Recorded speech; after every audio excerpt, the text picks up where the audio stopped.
নমস্কার বন্ধুরা, জঙ্গলমহল ভিলেজ ফুডে আপনাদের সকলকে স্বাগত। বড়দের প্রণাম এবং ছোটদের ভালোবাসা জানাই। আশা করি সবাই ভালো আছেন। আজকে আমি আবার চলে এসেছি আরেকটি ভিন্ন স্বাদের রেসিপি নিয়ে। গরমে খাওয়ার উপযুক্ত একটি রেসিপি। উপোসের দিনে যখন প্রচণ্ড গরম, সেই গরমকালে যে উপোসের দিনের একটা রেসিপি আমি আপনাদের সঙ্গে শেয়ার করব। তো প্লিজ আপনারা প্রথম থেকে শেষ পর্যন্ত ভিডিওটা দেখুন। আমি একটি রেসিপিটি আপনাদের সঙ্গে শেয়ার করব, সাবুদানার ডেজার্ট। তো দেখুন, তার জন্য নিয়ে নিয়েছি কতগুলো ফল। যতগুলো ফল আমি হাতের কাছে পেয়েছি ততগুলো ফল নিয়ে নিয়েছি। এখানে নিয়ে নিয়েছি তরমুজ, একটা বড় সাইজের তরমুজ, আপেল, কলা, খেজুর আর আঙ্গুর। এই ফলগুলোকে আমি নিয়ে নিয়েছি। তাহলে প্রথমে আমি এই ফলগুলোকে আগে কেটে নিচ্ছি।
দেখুন, সমস্ত ফলগুলোকে কেটে নিয়েছি। মানে যতগুলো আমি হাতের কাছে ফল পেয়েছি ততগুলো নিয়েছি। আপনারা যদি এর থেকে বেশি ফল পান তা দিয়ে দেবেন। আর এরপর আমি উনুনটাকে ধরিয়ে নিচ্ছি। এবার উনুনটা ধরিয়ে দিয়েছি, কড়াটা বসিয়ে দিচ্ছি।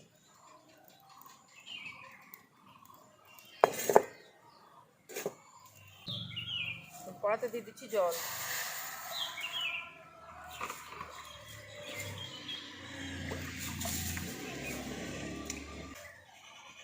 এখানে দেখুন নিয়ে নিয়েছি এক বাটি সাবু। এই সাবুটা আমি সেদ্ধ করে নেব।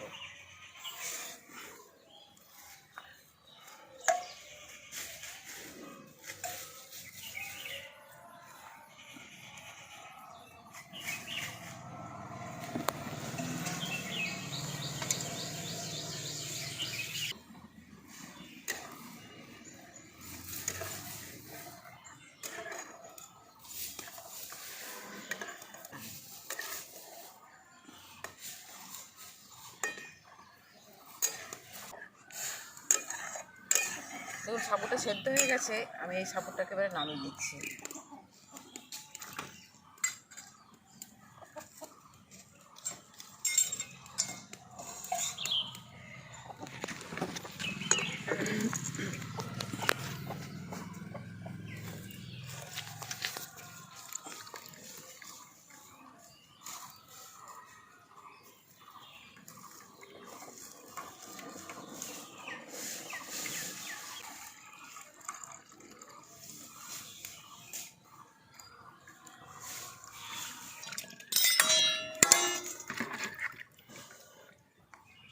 এখানে এটা দিয়ে দিচ্ছি ঠান্ডা জল।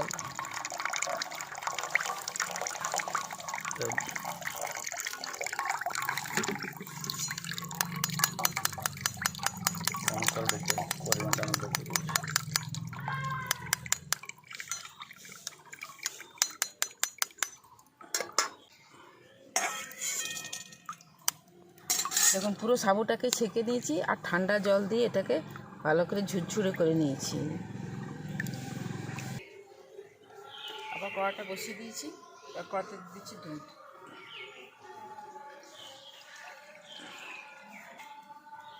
দিয়ে দিয়েছি হাফ লিটারের মতো দুধ। দুধটাকে আমি একটু ঘন করে নেব।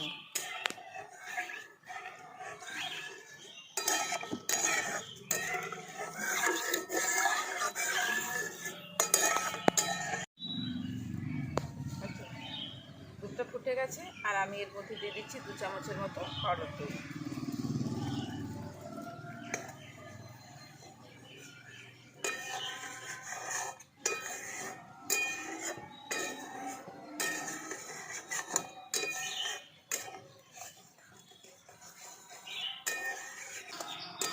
দুধটা ফুটিয়ে ঘন করে নিয়েছি। আর এখানে আমি একটা বাটিতে 2 চামচের মতো কর্নফ্লাওয়ার নিয়েছি। এই কর্নফ্লাওয়ারটা জলে গুলে নেব।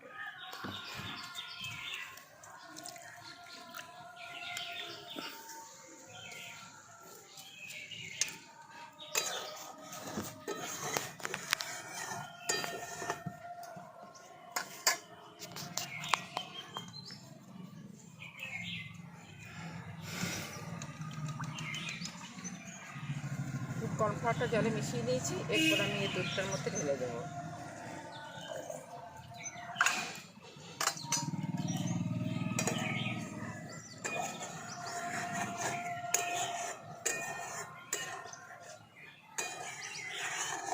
দুধটা অনেকটাই ঘন হয়ে গেছে। এরপর আমি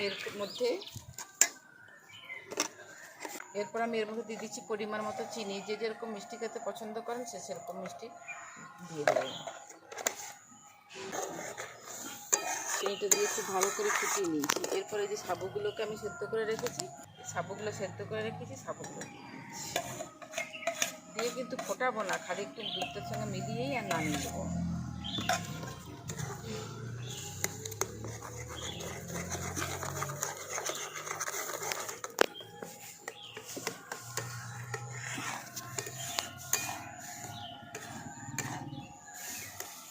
সাবুটা দিয়ে আমি এই দুধটার সঙ্গে খুব ভালো করে মিশিয়ে নিয়েছি।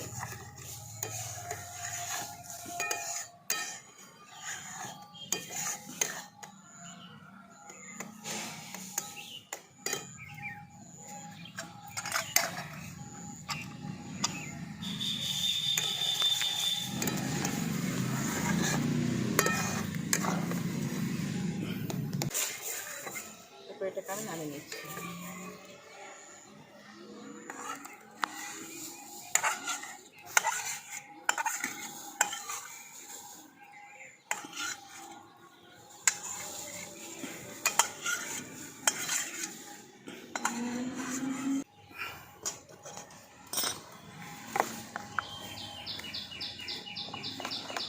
দেখুন এটি নামিয়ে আমি খুব ভালো করে সাবুদানাটার সঙ্গে আর এই দুধটাকে যে ঘন করে নিয়েছিলাম ভালো করে মিশিয়ে দিচ্ছি। এরপর এটাকে আমার ঠান্ডা করে নিতে হবে। খুব ঠান্ডা না করার পর্যন্ত কিন্তু ফলগুলো মেশানো যাবে না। তার কারণ ওই যে আঙ্গুরে একটু টক ভাব থাকবে বা হয়তো একটু টক কলাটাতে থাকতে পারে, তখন কী হবে এটা কেটে যাবে। তাহলে একটু খুব ভালো করে এটাকে ঠান্ডা করে নিতে হবে। সাবুটা দুধের সাথে মিশিয়ে দিয়ে একটু ঠান্ডা করে নিয়েছি। এরপর একে একে যে ফলগুলোকে কেটে রেখেছি সেই ফলগুলো মিশিয়ে দেবো। আমি এখানে দিয়ে দিচ্ছি আপেল, আঙ্গুর, দিয়ে দিচ্ছি খেজুর, কলা আর এখানে তরমুজ।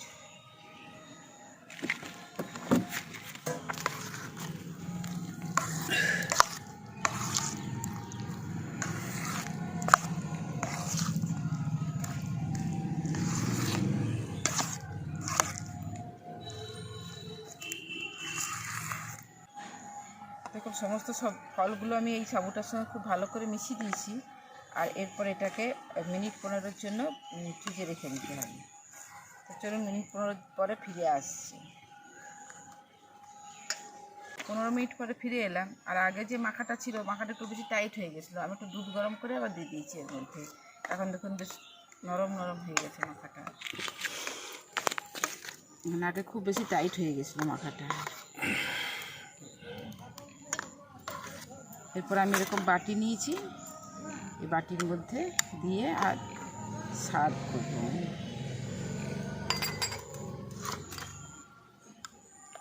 কাঁচের বড় বাটি থাকলে দেখতে ভালো লাগে।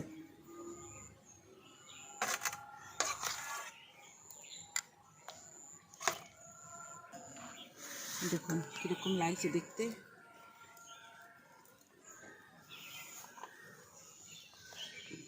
তৈরি হয়ে গেল সাবুদানার ডেজার্ট রেসিপিটি। আজকের রেসিপি কীরকম লাগলো অবশ্যই আমাকে কমেন্ট করে জানাবেন। আর আমি একটুখানি খেয়ে দেখছি কীরকম হয়েছে।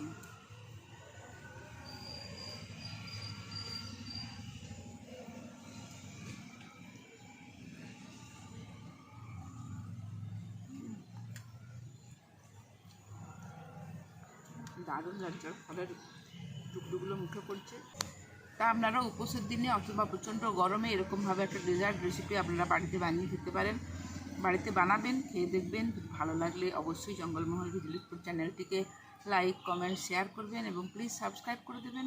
পাশে থাকা বেল আইকনটি প্রেস করবেন সবার আগে নোটিফিকেশান পাওয়ার জন্য। প্রত্যেকেই ভালো থাকবেন, সুস্থ থাকবেন, সাবধানে থাকবেন। আজকের ভিডিওটা আমি এখানেই শেষ করছি। আবার আপনাদের সঙ্গে দেখা হবে পরবর্তী আরেকটি ভিডিও।